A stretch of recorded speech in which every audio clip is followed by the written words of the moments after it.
Esse momento não tem preço. Servir a pátria como chefe do executivo. Isso só está sendo possível porque Deus preservou a minha vida. E vocês acreditaram em mim.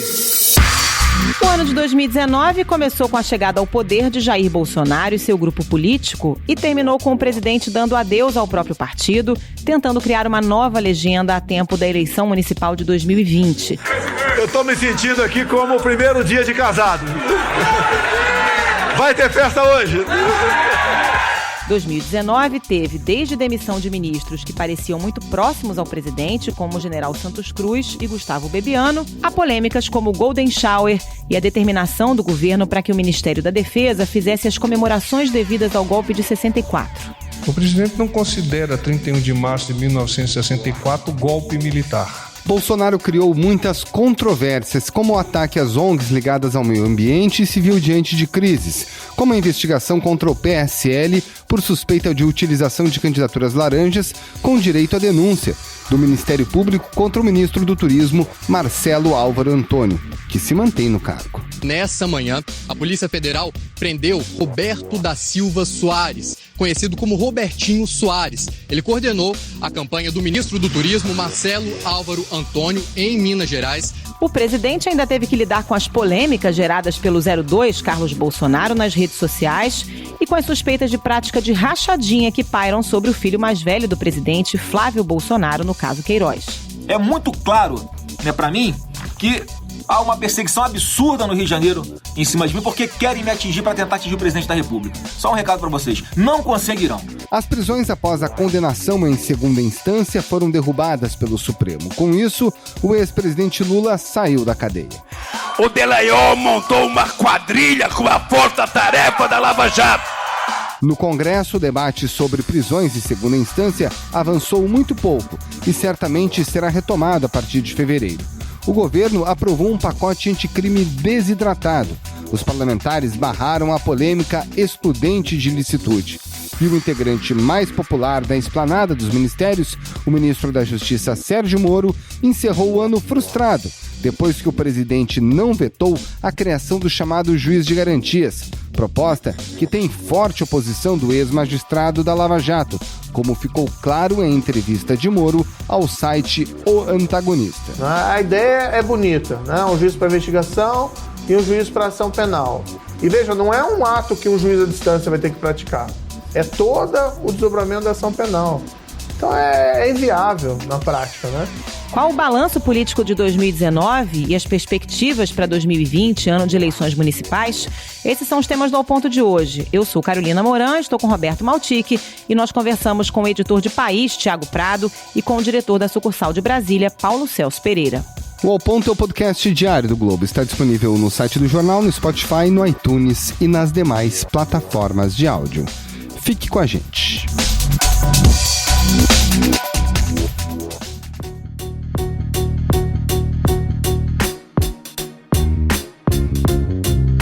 Thiago Prado, a nova política, essa que se apresentou nas eleições, teve resultados eleitorais claros, chegou para o governo. O que trouxe essa nova política de diferente? Eu acho que a gente tem que pensar essa pseudo-nova política, em camadas diferentes, assim, porque ela chegou em governos estaduais e chegou também no governo federal, Governos estaduais a gente pode pensar o Witzel aí, que chegou com esse discurso de ser o novo, o Zema em Minas, e o Jair Bolsonaro que chegou no Palácio do Planalto. As eleições deram voz a quem não era ouvido.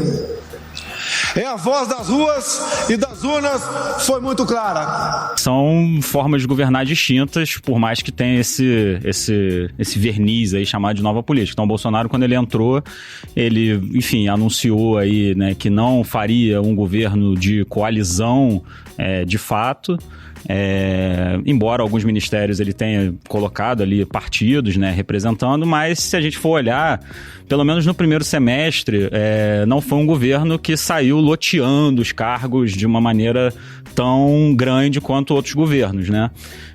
No segundo semestre ali, principalmente depois da chegada do Ramos, né, é um governo que já traz mais esse modus operandi, né, da dita velha política, usando cargos para tentar de alguma forma ter apoio político, assim. Se a gente pensar, por exemplo, o Witzel aqui no Rio, né, essa nova política já começou de uma maneira um pouco diferente, assim, já começou de fato fazendo um governo em que muitos partidos têm representação no secretariado. Então, o Witzel é um governador que tem um bom relacionamento aqui com a Assembleia Legislativa, com o próprio presidente da Assembleia Legislativa, que é o André Siciliano, do PT. Ele tem diversos partidos ali no secretariado. Então, acho que essa nova política teve diferentes caras. Eu acho que isso tem um reflexo claro nas pautas do Congresso. Assim, o Bolsonaro, se a gente pensar esse primeiro ano, ele teve um pouco mais de dificuldade na relação com o Congresso. Foram inúmeras pautas que o Congresso travou e vetos que foram derrubados e medidas provisórias que caducaram ou caíram. A gente vê assim, a política do Witzel aqui no Rio tendo um pouquinho mais de facilidade para passar temas do interesse dele na Assembleia Legislativa. Então, acho que tem resultados diferentes aí nesse primeiro momento aí dessa dita nova política no poder. Pois é, um Congresso que acabou ganhando muito protagonismo, até porque a base do governo, se é que existia, acabou implodindo, né? O PSL rachando e tudo mais. E o governo como uma usina de problemas e crises a cada dia, né, Paulo Celso? Acabou que o Congresso ganhou protagonismo nesse cenário. O Congresso se fortaleceu enormemente. A gente vai ver o resultado desse fortalecimento desse ano, sobretudo no próximo ano. A partir do momento que o Congresso, que é uma coisa pouco falada, é difícil de entender, mas a partir do momento que o Congresso assume na prática o orçamento da União. Historicamente, todos os presidentes tinham muito controle do orçamento público, das obras que seriam feitas. Causava muita estranheza, por exemplo, você olhar a situação de um presidente americano, como Donald Trump, que não consegue construir um muro na fronteira sem o aval do Congresso americano. And we're building a wall on the border of New Mexico. No Brasil, um presidente constrói tudo o que ele quiser historicamente. Você pega os últimos governos, você constrói rodovia, ferrovia, constrói refinaria a partir das empresas públicas. E aí, a partir deste ano, o Congresso decidiu, aprovou medidas que dão a ele um controle enorme sobre o orçamento. Isso é talvez o maior impacto que vai ter esse poder do Congresso a partir de agora.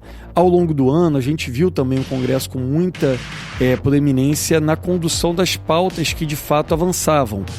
O Congresso impediu algumas medidas do governo, isso em boa medida fruto dessa nova forma de fazer política que o Thiago aqui destacou, que você não montou uma coalizão. Essa questão dos cargos, como bem lembrado pelo Thiago, é uma situação um pouco paradoxal, porque existe a questão fisiológica, por um lado, né? Ninguém defende que você entregue um cargo para alguém que não conhece aquele assunto, poder transformar aquilo numa usina de corrupção, como a gente viu ocorrer muitas vezes nos últimos anos ou nas últimas décadas. Por outro lado, é natural de qualquer democracia que você monte coalizões políticas. A gente vê vários países desenvolvidos esse ano tiveram dificuldade de formar governo.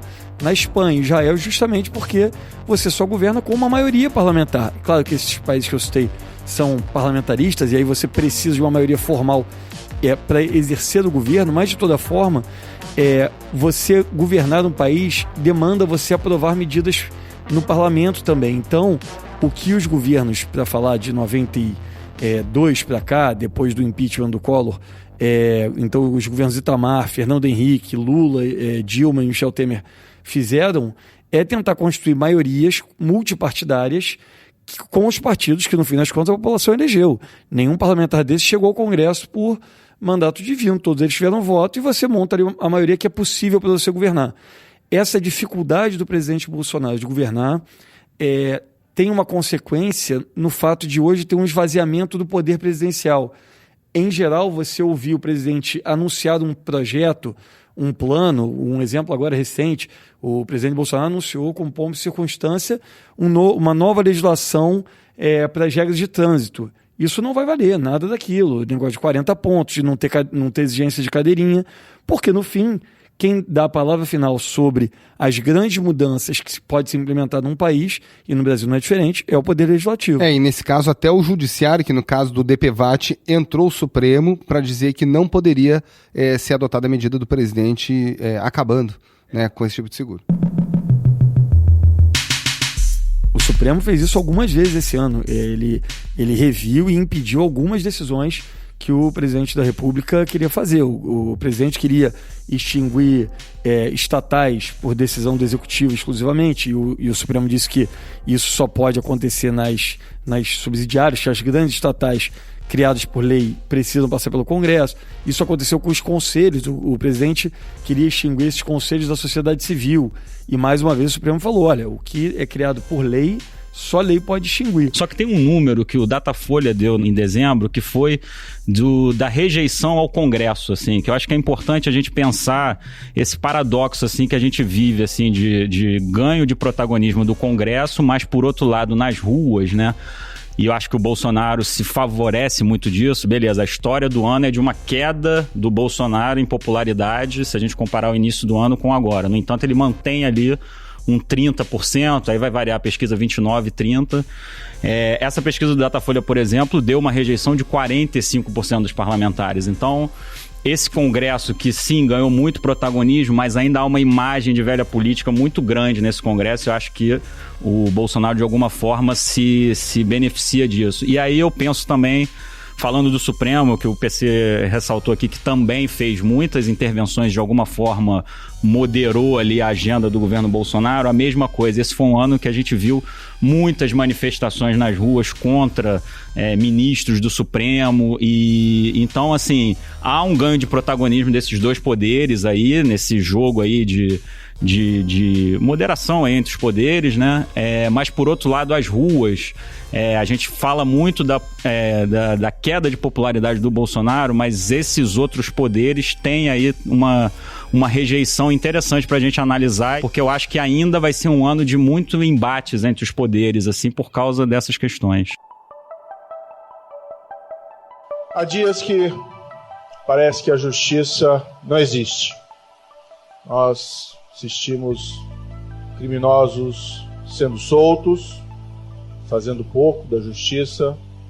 Nós nos cansamos de ouvir tantas mentiras. Nós, por vezes, assistimos até condenados, parricidas, saindo às ruas em Dia das Mães, Dia dos Pais. E eu sempre me indago, né? Por que isso acontece? Porque a justiça, por vezes, nos é negada. E aí entra uma figura que me parece exemplar para ilustrar o que o Thiago menciona como fenômeno político, que se chama Sérgio Moro.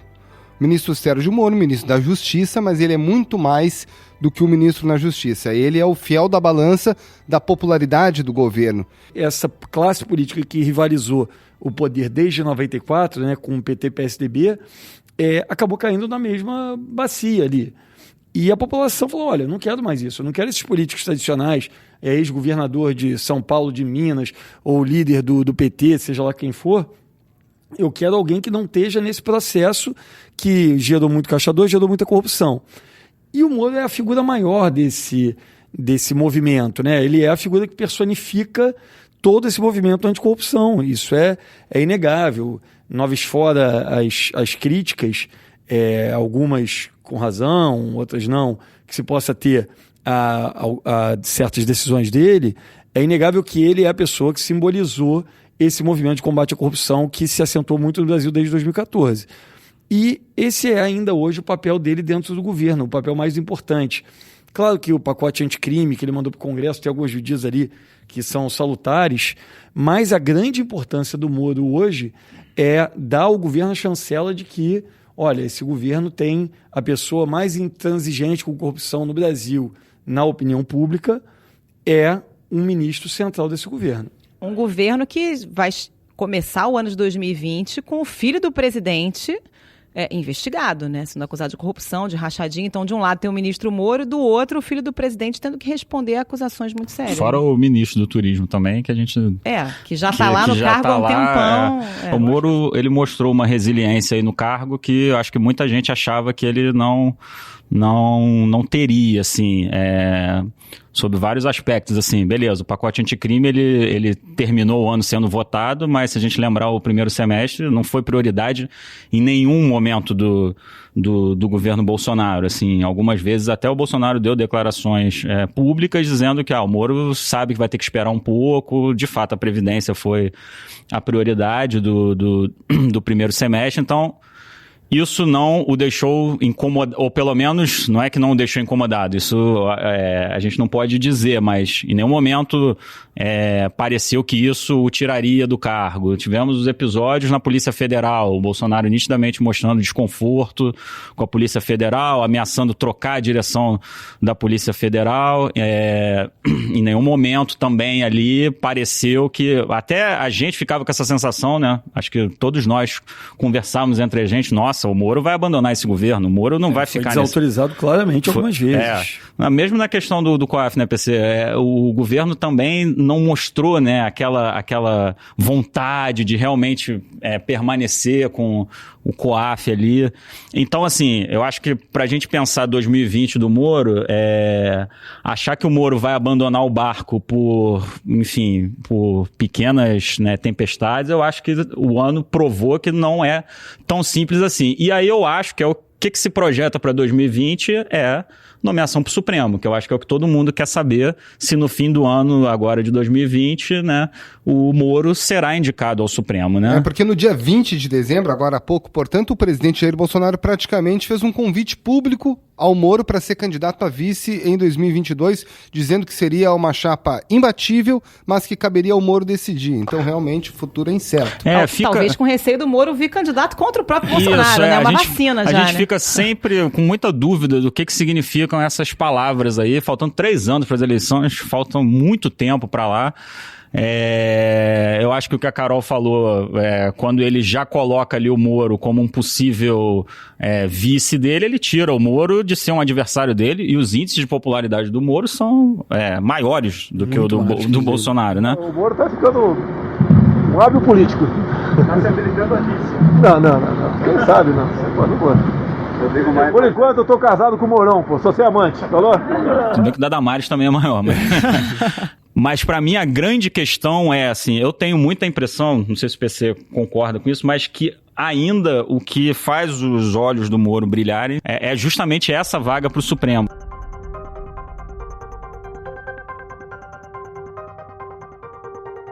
Vamos falar então de eleição 2020, é uma eleição municipal, mas de um lado a gente tem o presidente da República sem partido, né, tentando criar um partido novo aí, talvez a tempo da eleição.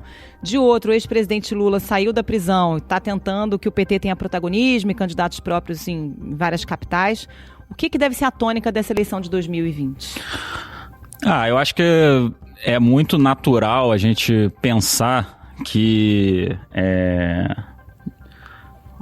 o país hoje vive uma polarização, então acho que o primeiro movimento é achar que vamos repetir a polarização nas cidades. Eu imagino que não, assim, acho que, como sempre, a eleição municipal que vai prevalecer como debate. É claro que Bolsonaro participando, Lula participando vai ser será um fator relevante, mas o que vai valer é o debate local mesmo. Então, falando aqui do Rio, por exemplo... acho que é uma espécie de avaliação do governo Crivella mesmo, que será colocada à prova, e se o eleitor quer continuar com o Crivella ou se o eleitor quer voltar ao que já foi no passado, e aí o Eduardo Paes é o candidato que se apresenta, ou se quer dar uma nova oportunidade, como em 2016 deu uma oportunidade para um político novo. É um aspecto que eu acho que é importante a gente ver o quanto os candidatos vão querer colar sua imagem, seja ao Lula ou ao Bolsonaro, que são os dois políticos mais influentes do país hoje, inegavelmente. E outro aspecto que eu acho que é interessante é a gente vai ter a segunda eleição municipal sem financiamento empresarial. Na eleição passada, você teve alguns candidatos muito ricos que despejaram seus recursos pessoais na eleição e isso fez diferença. Isso aconteceu em São Paulo com o João Dória, aconteceu em Belo Horizonte com o Alexandre Calil. No caso do Rio, isso não aconteceu com o prefeito Marcelo Crivella, mas o PRB, que é do partido dele, despejou quase todo o fundo eleitoral que tinha naquele ano na eleição da capital aqui do Rio. Então, eu acho que esse é mais um fator para a gente ver no próximo ano. Quem vai ter recurso para disputar sozinho uma eleição, sobretudo nas cidades maiores, onde a eleição é mais cara, e quais são os partidos que vão chegar e vão escolher algumas poucas cidades, porque sabem que o fundo eleitoral, embora seja grande, não é infinito. Você tem uma cara de homossexual terrível, mas nem por isso te acusa de homossexual. Pode brincar mais, tudo é politicamente correto. Agora, se alguém falar que você está denegrindo a imagem de alguém, isso é racismo. Onde é que nós vamos chegar? O outro fala, seu maricom. Pronto, 3 anos de cadeia. Não posso falar maricom mais. O governo mudou. É um governo conservador que respeita a família, que não quer sacanagem em sala de aula, que tem consciência que o Estado é laico, mas eu sou cristão e ponto final. O ano de 2019 foi marcado pela confrontação. O presidente realmente escolheu inimigos de toda a ordem. A gente pode citar aqui, de cabeça, a imprensa, produtores culturais, organizações não governamentais. O que a gente pode esperar para 2020? Segue assim? Eu acho que segue exatamente assim. Eu também acho. A minha impressão é que o presidente Bolsonaro tem nisso um modelo de governo. Ele mantém, né? Ele mantém a turma dele o tempo todo mobilizada. Isso não é só ele que faz, isso é feito em vários lugares do mundo.